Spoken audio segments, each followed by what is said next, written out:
Hey, I'm so glad to be joined today with Harold Skip York, PhD. He is a leading energy strategist with over 30 years of experience reshaping the global energy and mining industries.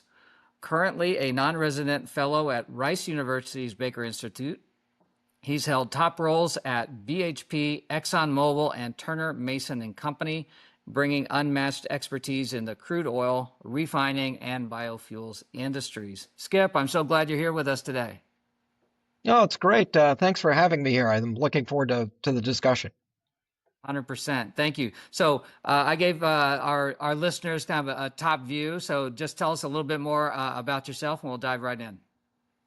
Yeah, well, I never intended to be in the energy industry. I went to graduate school to get a PhD in economics at the University of Virginia. Thought I would be an academic professor. When I got near the end of that process, Exxon came calling. And despite the fact I said, look, I don't know anything about energy, Exxon said, that's okay. We'll teach you everything about energy you need to know. We're looking for your critical thinking skills, and that's how I landed in the space. And I've never looked back. It's been an amazing run in an amazing industry that does amazing things all around the world. Fantastic. Yeah, I'm on a mission. I think we share this to just get people educated. Where does their energy come from? How can they profit from it? What does it do for them? I think a lot of us, raised in the United States at least, take energy for granted. They just assume it just shows up and it'll be cheap. And you That's do any that's exactly traveling, you right. find out very quickly that's not the case generally. I I've often kidded with engineers in the industry that sometimes they're too good for their own good because they make it look easy when in fact it's not. I love that. I love that. All right. So let's just start with the overall macro view. So what's your outlook on prices and volumes for U.S. Gas and oil? Are we expected to, is the demand still out there for oil and gas, and are they different? So the demand is still out there, and I think we're now entering a phase where actually we're going to see oil and gas move in slightly different directions. I think oil is going to move more laterally. There's no I think there is a growing realization. It's gone beyond a consensus that globally oil and gas, but predominantly oil, is going to be used for decades to come. The Hmm. notion that we're anywhere near peak demand is fading into the distance. It'll happen eventually. Uh, and once we do hit peak demand, the decline isn't going to be this rapid drop off. So the question is going to be how do you develop after you spent the last 5 to 7 years with this worry about stranding assets in the upstream? Uh, how do you attract sufficient capital into the production side of oil and gas in order to make sure that the wells get drilled so that the volume of gas and oil needs to come? So let me come back a little bit more into sort of 2025, 2026. I think oil demand has turned out this year to be a bit stronger. Demand growth's been a bit stronger globally than I think people anticipated, but not nearly as strong as it was before COVID. And I think 2026 looks kind of similar to that growth, but it's not spectacular. And as a result, prices are likely to sort of move sideways from where they are now. We're in the mid 60s now, and we're likely going to stay in sort of the mid 60s, low 70s through 25 and 26 because there is enough near-term supply to fund to meet that growing oil demand. Gas is a little bit different. For years, gas has kind of just come along for the ride with oil, especially in the US, and we're now starting to see where we actually see more activity in gas drilling than we see in oil drilling, relative Hmm. to where they were, right? So we are actively out there trying to put rigs into the field to drill for gas, and a lot of part of that is really kind of domestic consumption through power generation because of not just data centers, but just electricity as we're Hmm. trying to electrify the economy in general. Data centers are a part of that.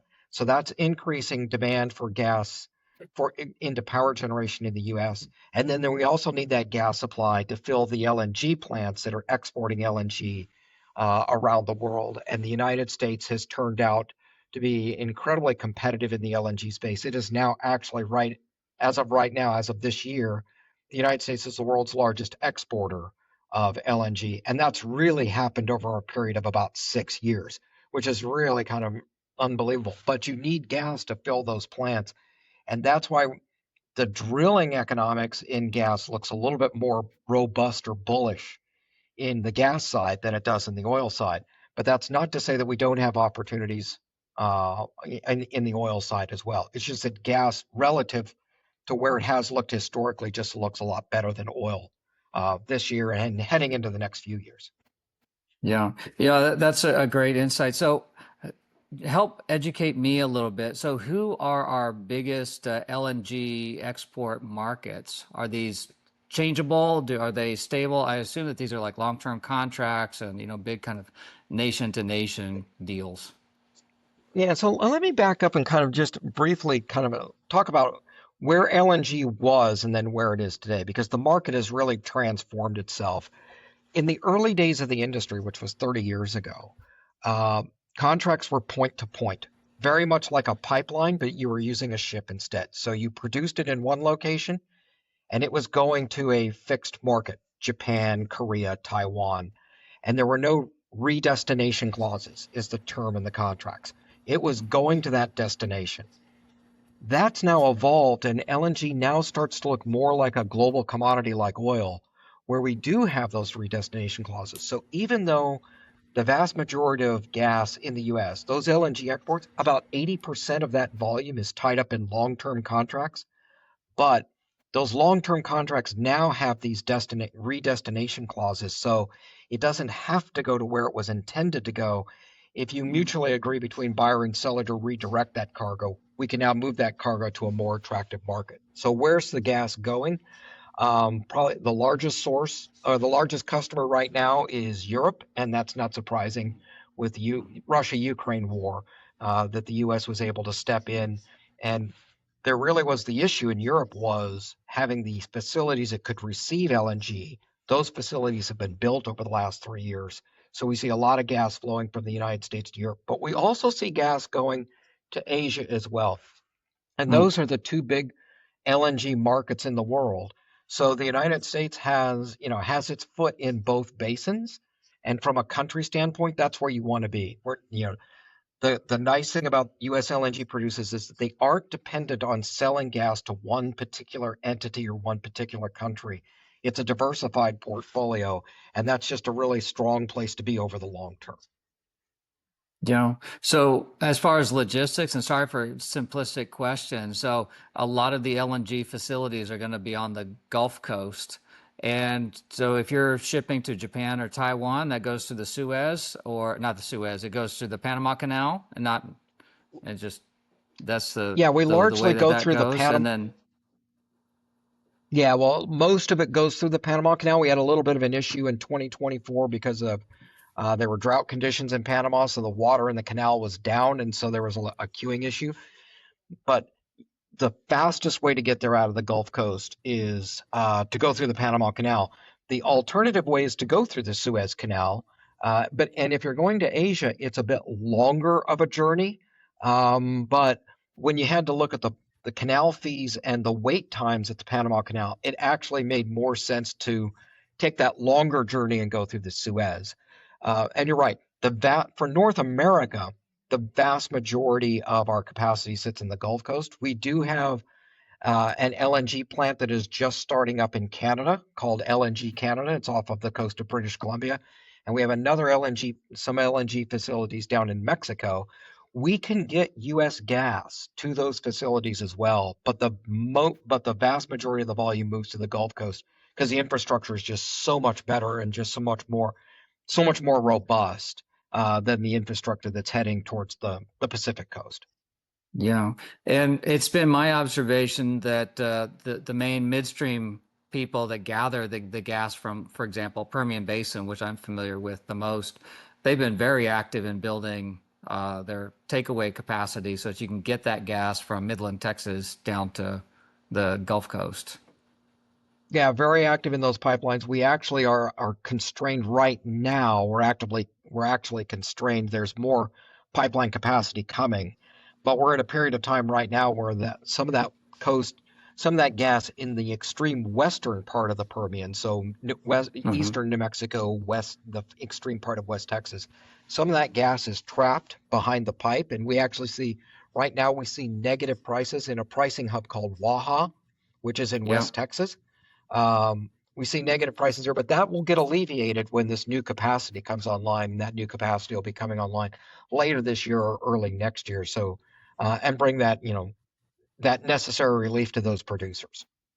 Yeah. So if we're seeing gas prices today, which is October 2025, around the low three, not it's the low threes, right? I didn't look at the price this Yeah, morning. yeah. It calls bounces between 350 or something around there. But so do you expect with this? Are you bullish on the price for gas? Can we get back to 8 or 9 again? Because that'd be pretty sweet.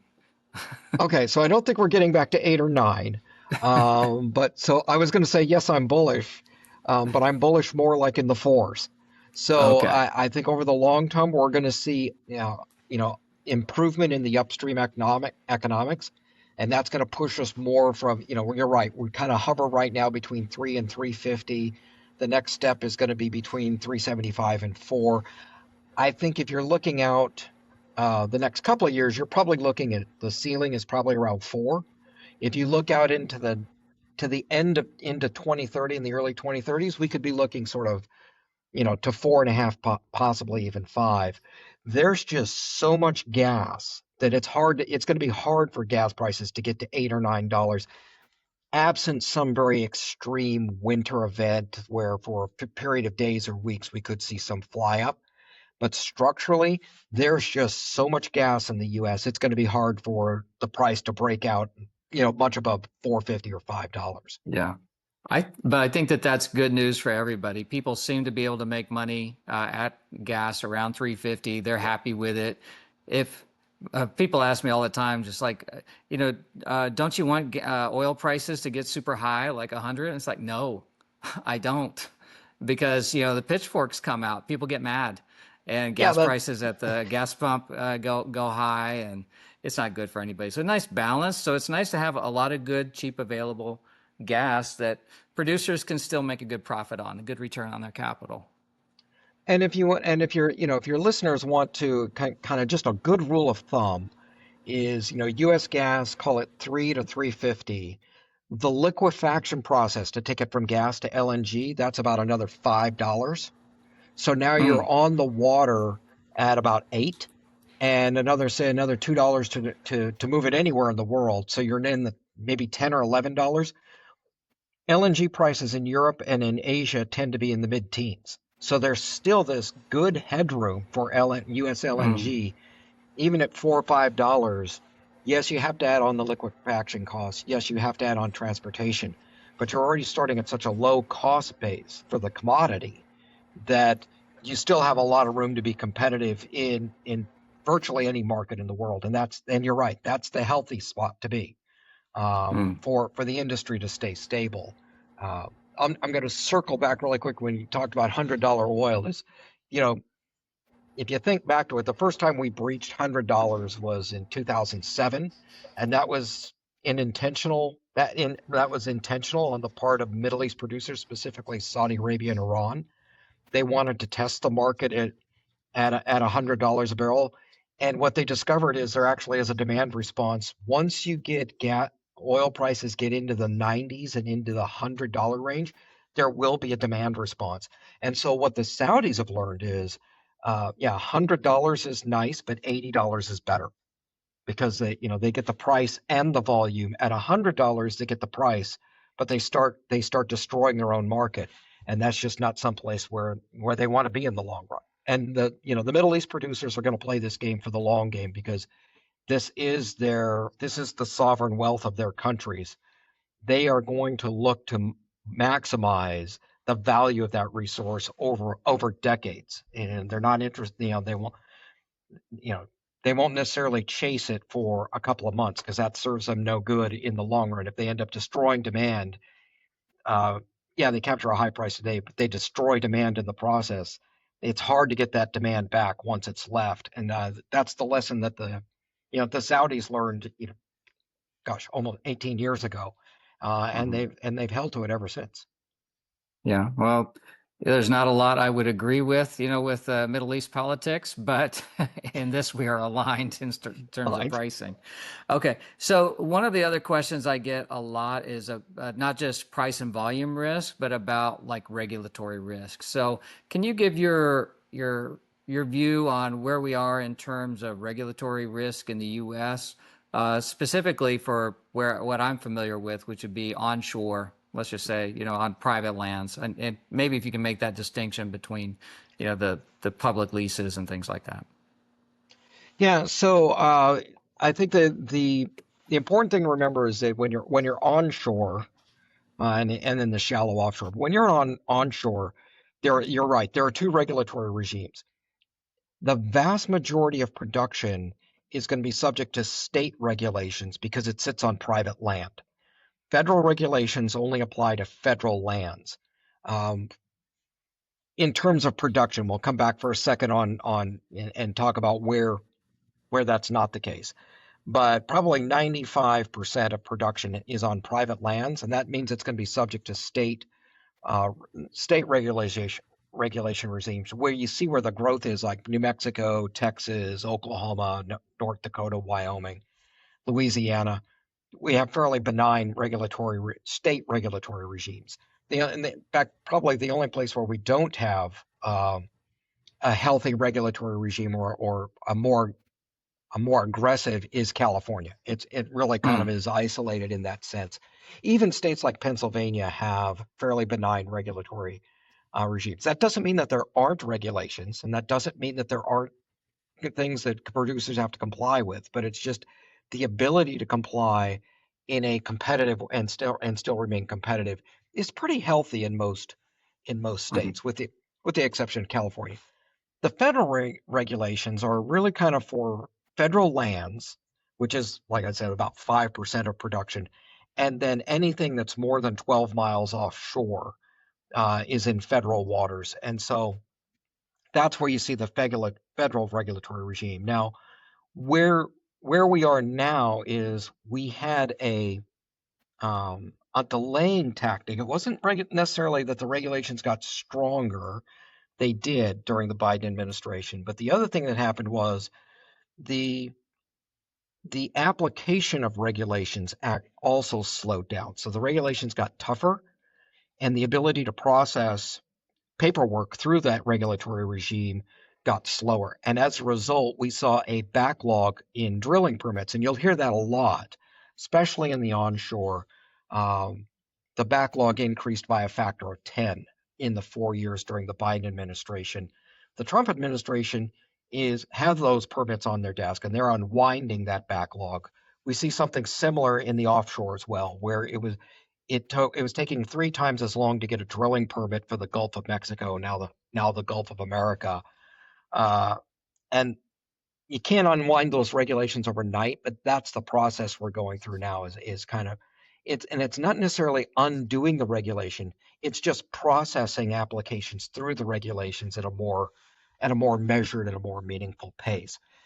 The one place I did want to step back is where we do see sort of federal oversight overall will be in things like water and air emissions. And mm, that's probably where the big move has been sort of regulatorily was the rollback of methane tracking and methane reporting, which was ramping up through the Biden administration.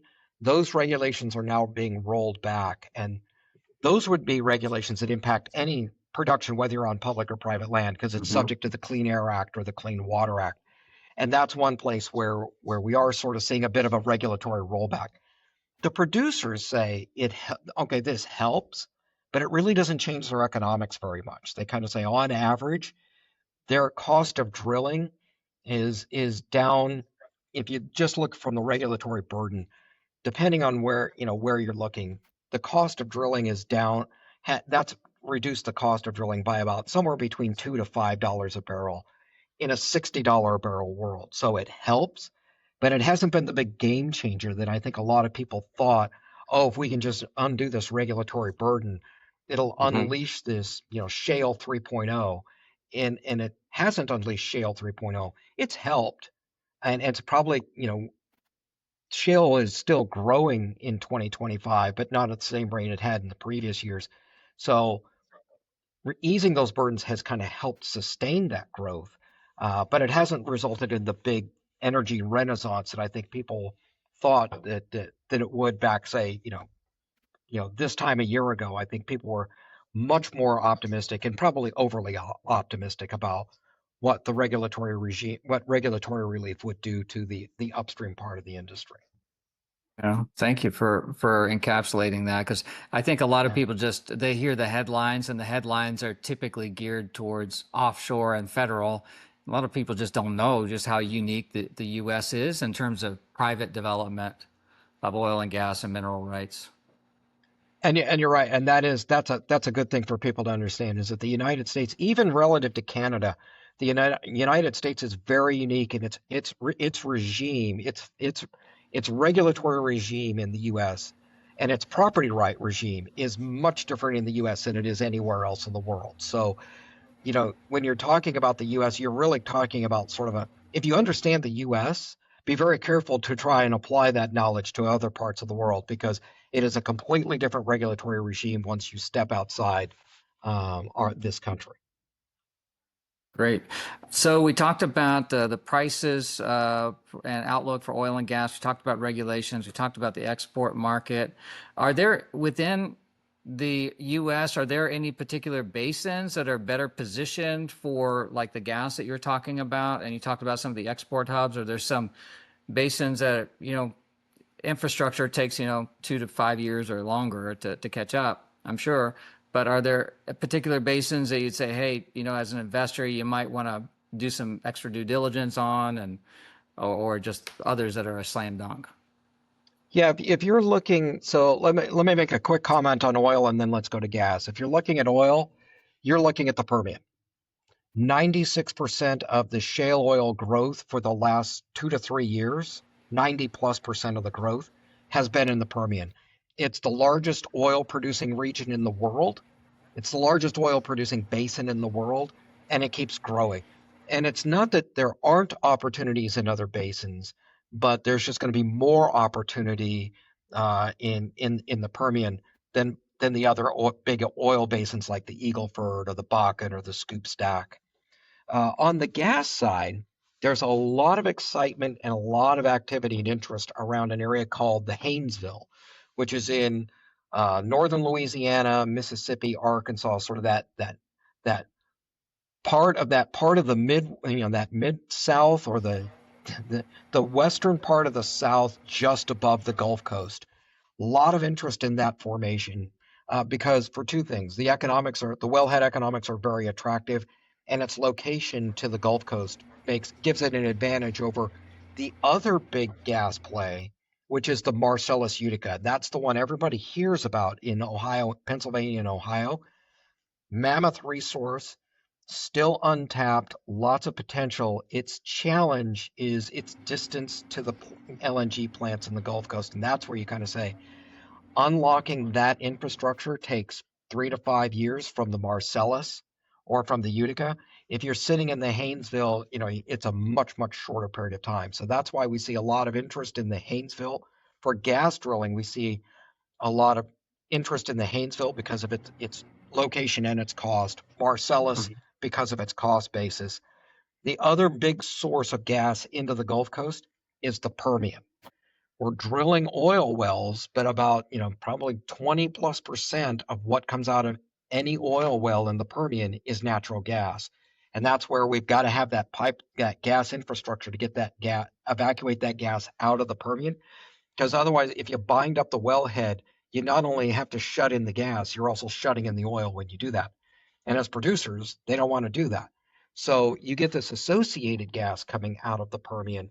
It tends to be the cheapest gas that you can get into an area like the Henry Hub or where the LNG plants are, because basically you produced it for free. You are actually producing oil, and the gas came Yep. along as a byproduct, and you put it in the pipeline and move it along. For gas directed drilling, we're looking at the Haynesville and the Marcellus. And the Marcellus is going to have a run rate measured in decades. It is, man. The Marcellus and the Utica are areas where every time they look, the resource is bigger than it was the last time they looked, despite the fact that we're producing, 10, 15 billion cubic feet per day out of that region. We find more resource at a faster rate than we can produce it. And so it's got it's got a very long tail to it. It's just got that location logistics that it overcomes that, and it's the most competitive gas in the world.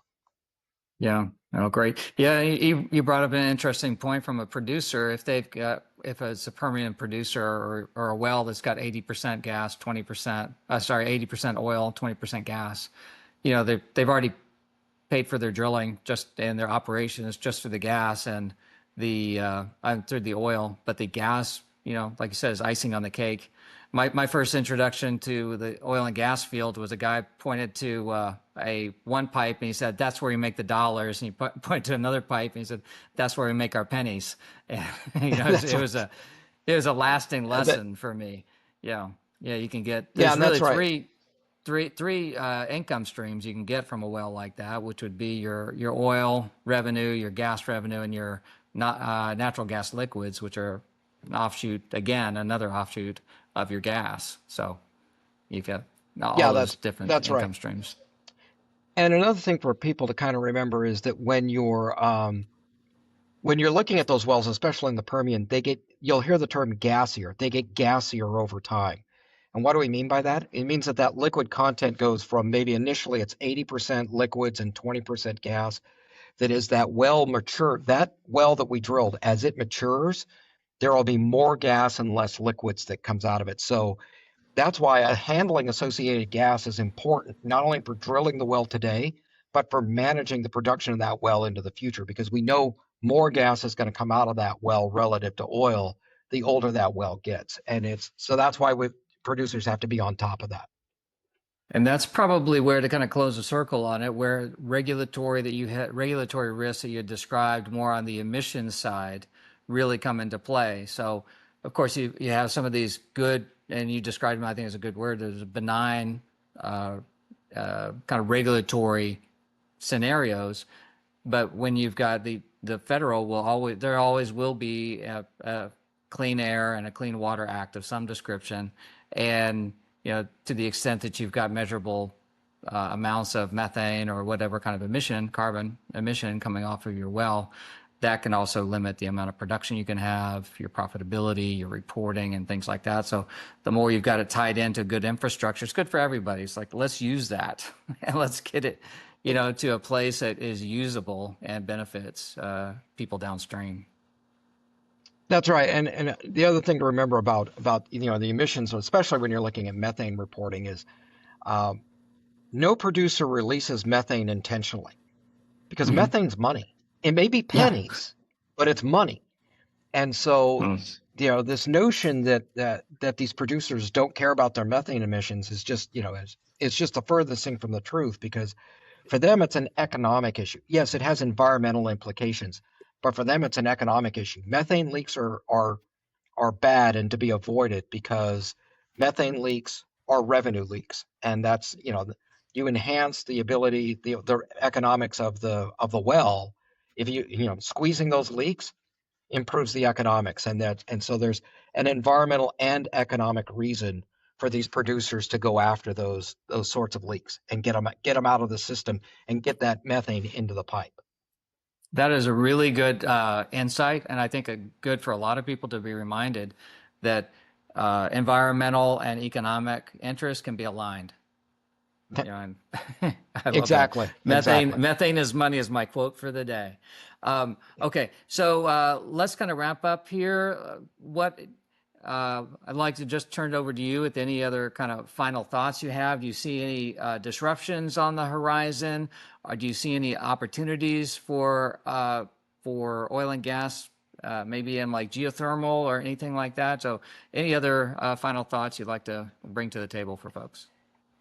Yeah, so it's always dangerous in the oil industry to predict that there's going to be some sort of disruption, because you're almost certainly going to be wrong. Um, that said, maybe I should predict that there's going to be a disruption, and then so precisely so it won't happen. Um, important that as active as the U.S. is, if you're investing in the oil and gas space, you need to keep an eye on the Middle East. You don't have to be a Middle East expert, but you have to have an eye. You have to have one eye on it, on that region.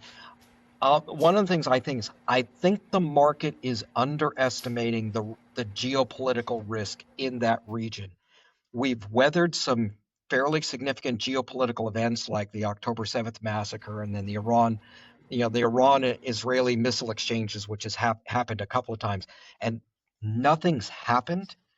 And I think Hmm. the market might be getting a bit complacent that because it hasn't happened, it can't happen. And so just be prudent as you go into it and just recognize that just because the Middle East has been stable doesn't mean it can or will remain stable. Uh, Now, if you're a domestic investor, you know, let's just be brutal. That's upside for you. Not that you Mm. should be cheering for Middle East Yeah. instability, but Middle East instability is upside for the U.S. oil and gas investor. Just be wary of it, and just be willing to tolerate that volatility um, that that's embedded in the industry because things like that happen. We don't really know what's going on, and so there's volatility in the price, and then it calms down. But just be willing to weather that uh, that that volatility. On the geothermal side, I keep trying to figure out if I would love, geothermal is actually it's become my favorite pet energy source of energy. Hmm. The challenge of a geothermal is where the best geothermal locations are isn't where people are located. So you've got this great prospect, you can produce the geothermal, but then you've got to get that electricity onto a wire and send it into a consuming center. And that brings me back really to my closing comment is that the issue facing the entire energy complex in the US right now, whether it's oil, gas, solar, wind, data centers, it's infrastructure. We are short and getting shorter on infrastructure. We keep talking politically about permit reforms and to try and unlock those infrastructure constraints, and the reforms just aren't happening. And that's the key unlocker, whether it's an oil pipeline, gas pipeline, power transmission line. We have an infrastructure constraint issue that is only going to rear its head even more unless we get those permit reforms in. And I think there is a consensus in the Congress, but the politics are in the way. And I was just a couple of weeks ago talking to a number of bipartisan politicians on both sides of the issue, and they said if you brought a clean permit reform bill to the House and Senate floors, it would pass by wide margins because the political spectrum wants permit reform. They understand that infrastructure has to get built.